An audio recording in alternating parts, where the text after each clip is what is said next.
கலவை சாதம் என்றவுடன் நம் நினைவுக்கு வருவது எலுமிச்சை, தக்காளி, தயிர் சாதம்தான்.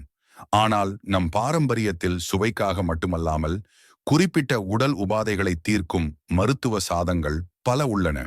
உணவே மருந்து என்ற தத்துவத்தின் அடிப்படையில் உருவானவை அவை.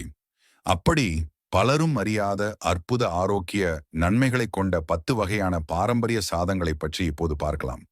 முருங்கைக்கீரை சாதம் இரும்புச்சத்து நிறைந்தது. இரத்த சோகையை குணப்படுத்த உதவும். கொள்ளுப்பொடி சாதம் உடலின் தேவையற்ற கொழுப்பை கரைக்கும். உடல் எடை குறைய உதவும். எள்ளு சாதம் கருப்பு எள்ளு கால்சியம் மற்றும் இரும்பு சத்து நிறைந்தது. எலும்பு ஆரோக்கியத்திற்கும் முடி உதிர்வை குறைக்கவும் சிறந்தது. மிளகு சாதம் பத்திய சாதம் சளி, காய்ச்சல் மற்றும் இருமலுக்கு சிறந்த நிவாரணம். செரிமான சக்தியை தூண்டும். பூண்டு சாதம் கொலஸ்ட்ராலை குறைக்கும். வாயு தொல்லையை நீக்கி நோய் எதிர்ப்பு சக்தியை அதிகரிக்கும். பிரண்டை சாதம் மூட்டுவலி, முதுகுவலி மற்றும் எலும்பு தேய்மானத்திற்கு சிறந்தது.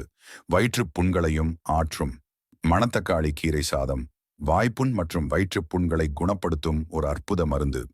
வேப்பம்பூ சாதம் இரத்தத்தை சுத்திகரிக்கும். பித்தத்தை குறைத்து பசியை தூண்டும். இஞ்சி சாதம் அஜீரணம், குமட்டல் மற்றும் பசியின்மையை போக்க வல்லது. நார்த்தங்காய் சாதம் பித்தத்தை குறைக்கும். வாந்தி, மயக்கம் மற்றும் குமட்டல் உணர்வை உடனடியாக நிறுத்த உதவும். இவையெல்லாம் வெறும் சாதங்கள் அல்ல, நம் முன்னோர்களின் ஆரோக்கிய வாழ்விற்கு அடிப்படையாக இருந்த மருத்துவ உணவுகள். இந்த மருத்துவ குணமிக்க சாதங்களை நம் அன்றாட உணவில் சேர்த்து நோயின்றி ஆரோக்கியமாக வாழ்வோம்.